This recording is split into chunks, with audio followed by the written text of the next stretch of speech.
Okay, let's get started. Today we're going to talk about the Radian Afterburner and Ramjet combo for specifically the Gen 3 Glock. Now, this compensated barrel and compensator chamber is all mounted to a Ruger RXM. And one of the first things that a lot of you asked me when I did the RXM review is, why in God's name would you put a barrel and compensator combo that costs as much as the pistol on board the gun? And well, the answer to that is quite easy, because people are already doing this to their regular Glocks, which are more expensive than an RXM in the first place. So it's essentially the same, but usually for over a couple $100 less. Now, I actually have a lot of experience with this format of gun in particular. That would be a Glock 19 that's got a dot, a light, and a compensator on it of some sort. Some of you may remember, actually quite a few years back now, that I started this journey with a P10C and a primary machine combo, and then later on I did that to a Glock, and then later on I did that with a Parker mountain machine compensator as well. And what's interesting to note is that with the primary machine compensator, it was very, very effective, but in the same way that a KKM compensator would be effective, and that you basically had to spring down in order to get it to run reliably with regular target ammunition, which is fine. It just means that I have to replace recoil springs more often. Later on with the Parker mountain machine compensator, I actually appreciated how that thing installed a bit more, because it installed more or less like a surefire compensator on a rifle. And yeah, I get it, some guys really hate shims, but I appreciated the fact that you could get much tighter with the compensator itself, and its design essentially made sure that nothing could come loose because the compensator itself indexed itself into the dust cover. Now, when I first saw these jump out in the wild, I hadn't even heard about them through social media first. I just seen guys show up with them. And because of how short it is and how small the chambers are as far as compensating and stuff is concerned, my first thought was, wow, that's real small. It probably doesn't do a whole lot of its job. And then, of course, guys started to talk to me about things that you can find on a website. Of course, I just hadn't seen this on a website before, and that's, hey, this is actually really easy to take down because I don't have to use a pair of screws and an O-ring and all this other stuff. No, this barrel itself is holding onto the compensator with a triangular type shape, and there's a tapered screw that you can just put in there. Everything hangs on. It's really easy to disassemble and reassemble, and it's all good. Nothing really shakes loose. So I sat back and more or less observed these over time and got interested enough to actually throw this into a test bed gun, and that's basically what the RXM is now, to really see what was what on this whole deal. Now, the primary marketing push that these guys say is that it reduces 40% or 44% of muzzle rise / felt recoil, and I immediately got skeptical of that, because there's usually two different types of recoil impulses or recoil forces that act on a handgun in the first place, especially one that operates via recoil. And that would be the explosive force that the shooter feels mostly out front after the projectile has escaped, and that does the muzzle flippy thing, and then the felt recoil impulse of the action cycling. Now, typically compensators will act on the former force, and ported barrels will act mostly on the latter force, which is why, generally speaking, even though compensators make guns shoot flatter, ported guns make guns feel nicer, because there is a difference between muzzle flip and felt recoil. But more than that, in conjunction with this, we also have to understand that if I'm going to install a new barrel into my gun, it had damn well better be at least as accurate as a factory Glock barrel, which is already pretty accurate to start. So we whipped this guy on the handgun, went from there, shot 6,000 rounds through it, and since then I've developed a few opinions, so let's go ahead and get into that. A review like this is going to be pretty short regardless of your results, because facts are either the gun stays accurate and reliable and then is also flatter shooting, or it's not. I could fluff this up and stretch this out, but the fact is, this product 110% did its job. I've seen a lot of them do their job, and in this particular case, this Gen 3 Glock product went onto my RXM with no issues. As far as fitment is concerned, you could tell that the fitment and tolerances for it are basically exact, because there's a big difference between a product that goes into a slider, in this case a barrel, that fits very tight, which would suggest that the tolerances are tighter than they should be, or a barrel just falling into place, which would suggest that the tolerances are a little bit looser. And generally speaking, at least from my experience, both of these have negative consequences. But in this particular case, when I put this barrel into this slide, at least from what I have observed, it had the kind of tightness that you could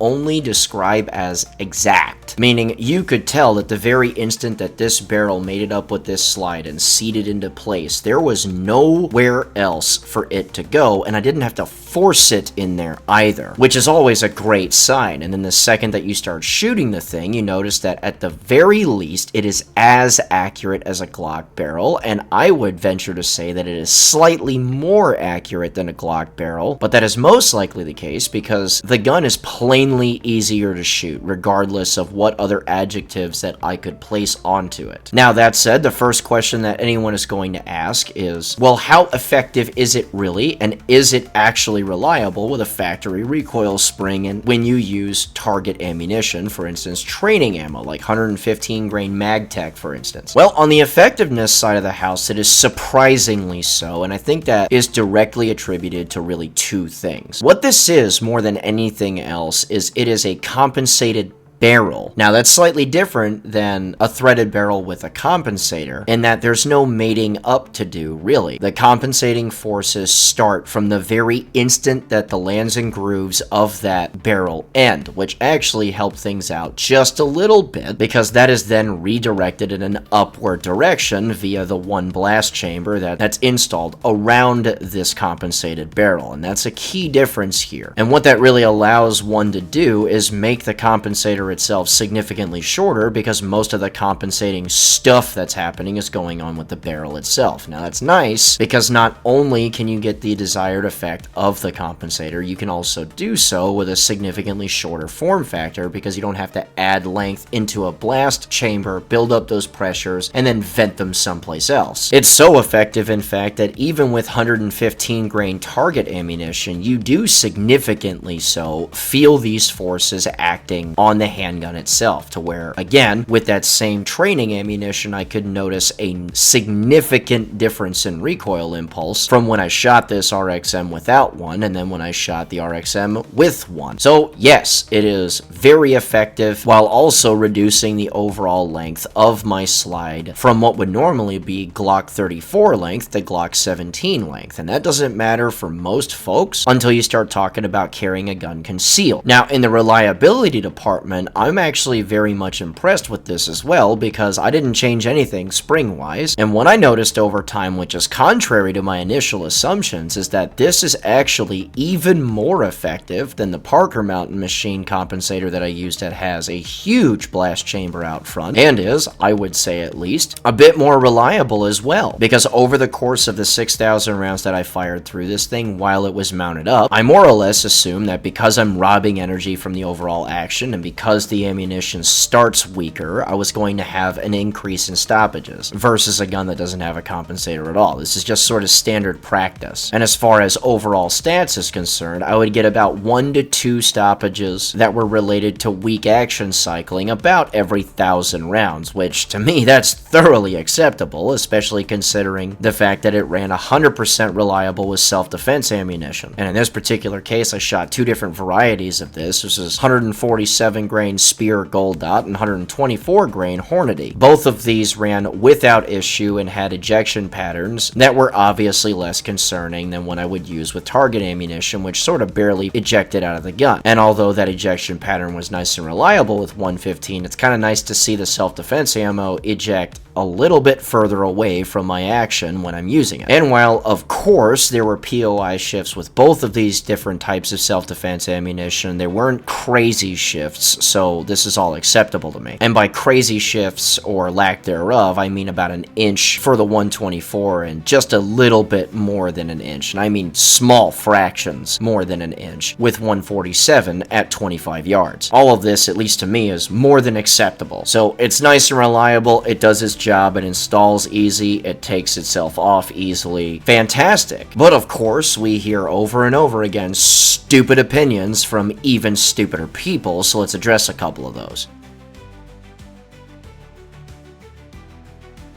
Now, the first thing I'm going to address isn't even necessarily, air quotes, extremely stupid, because I understand more or less where it comes from, but my response to it's going to be fairly heavy-handed, mostly because of the context in which I'm approaching this. And the first is that the compensating effect of a handgun is not that big of a deal with regards to this product in general. And a lot of times I can actually understand that, because a lot of this is coming from guys that shoot a lot. For instance, Ben Steger was talking about how he used one of these, and all it really did was reduce his recoil impulse from like so to like so. And for somebody like him that shoots tons of guns that are not compensated for various reasons, and absolutely knows how to control his gun, and got really used to doing that with boatloads of ammunition and winning competitions and things like that, I can more or less understand that entirely. That said, my more or less heavy-handed response to that is more or less centered around the fact that, well, I'm somebody that does train a whole lot, but is absolutely nowhere near as good as this guy, in saying that as far as the context of individual self-defense, concealed carry, or duty use, and things like that, yeah, I can absolutely tie down a Glock 19 size pistol, or a Glock 17 size pistol, or whatever, but I'm gonna take the compensating effect, mostly because the gun's flattened out, and it's easier for me to shoot, and that, dude, I suck, so I'll take a flatter shooting gun all day long. And where this more or less comes from is that I'll take every single advantage that I can get if I have to skin this thing out at any given point for a self-defense shoot of whatever variety. I will take every single thing I can get because I know that I've seen the ocean. I am no big fish. These guys are great. I am trash, so I'll take a flatter shooting gun every day of the week. And if a flatter shooting 19 that's Glock 17 length costs an extra $400, I'm gonna purchase that. You can say that that's purchasing skill. I would say once you learn how to shoot a gun effectively and then you just add a thing that makes the gun shoot flatter, this more or less just sort of enhances the experience. Other people are gonna disagree with me and say that I'm just trying to purchase skill. I don't care, because it's about overall effectiveness to me. Flatter is flatter, easier is easier. I'm gonna go that route, which is why I'm specifically starting to really enjoy 92 style guns right now, because all of that extra weight on the gun really does tame out everything in relation to recoil impulse. And I absolutely just bought a ported barrel for a Langdon 92. Thank you very much. I'll take a flatter shooting gun all day long. I don't care. But again, like I said, I understand where this opinion comes from. I personally disagree with it for this specific context, but I'm not going to sit there and say that that opinion is more or less stupid. I just disagree with it. What is really stupid that I've seen pop up in a lot of different places is that,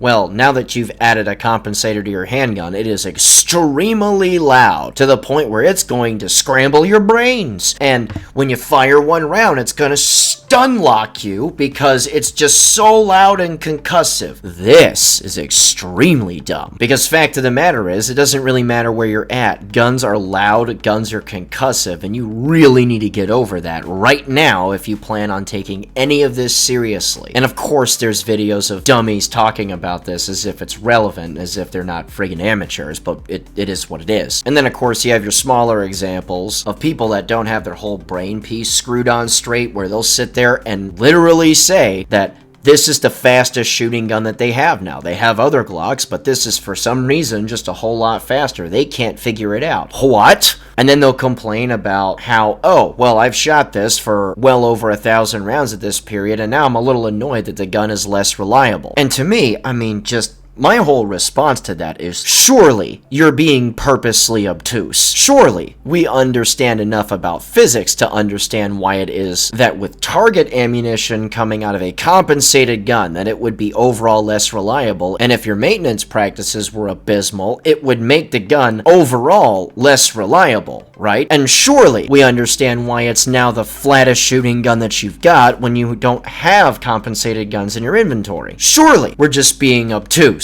Because we have to be smarter than that. There's no way real people exist on the planet that couldn't just put that together, right? And of course, the last dumb thing that I hear about this revolves around the thing's price tag. Look, there's a DLC coating throughout this product. I shot this thing a whole lot, and the finish really did not care at all that I shot it a whole lot, regardless to how perpetually hot I got the gun, because it's the summertime and everything stays perpetually hot. But what sort of annoys me more than anything else is when people sit there and talk about adding something that's overall pretty expensive to a gun that has a purpose, and then there's just nothing on the other end of that. As if I or you should ever care how much a self-defense implement costs, because if you train and the gun is put together the way that you want it to be put together, and if, God forbid, you're in a circumstance where you gotta skin that thing out and defend you and yours, in what universe would you prefer, or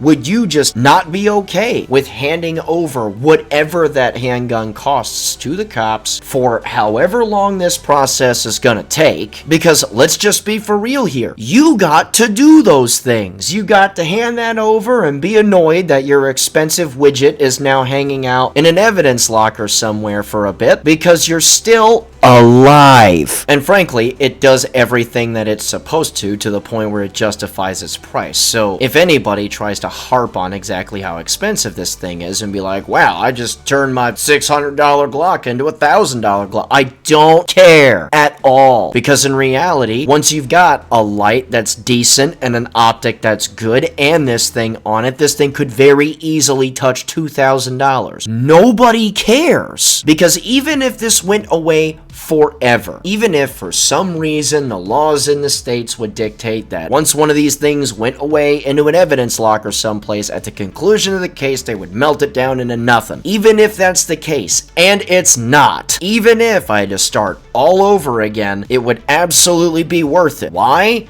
Because I'm alive. So before anybody jumps into this comment section and starts talking about how expensive this is, 1, we already know that you don't shoot. 2, everybody knows to ignore you. And C, you already bought a whole bunch of guns that you don't shoot anyway. My 4 or 5 that are actually expensive are still gonna come in underneath your collection that's collecting dust. But moving on.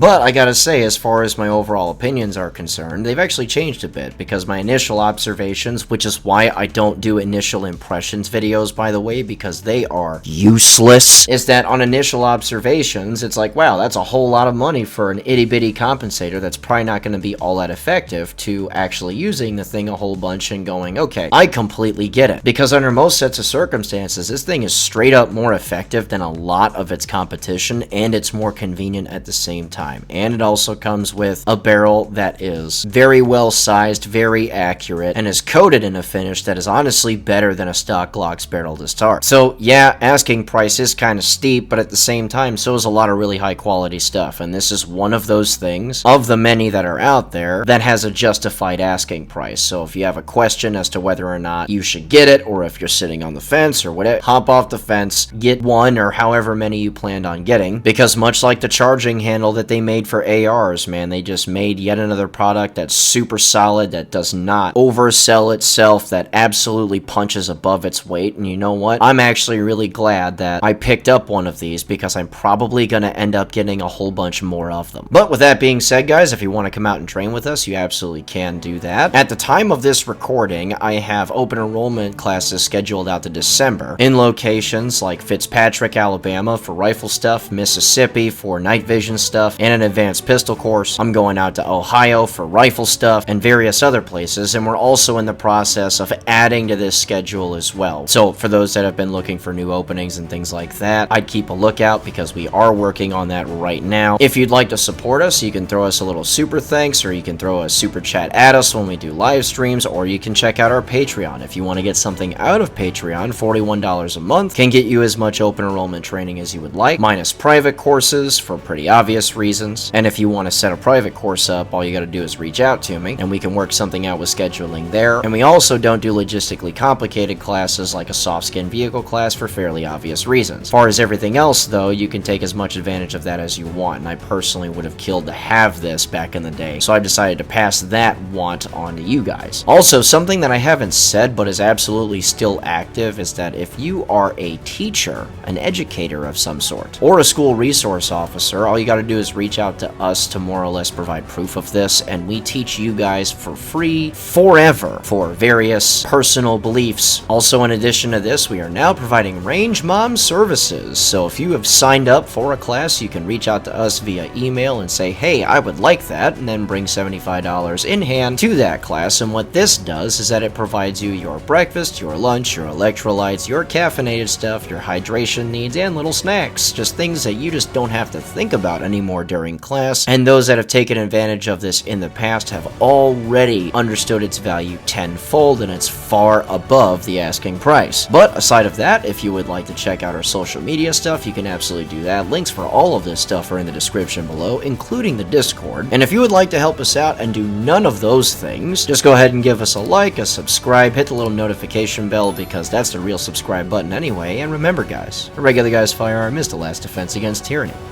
Be easy.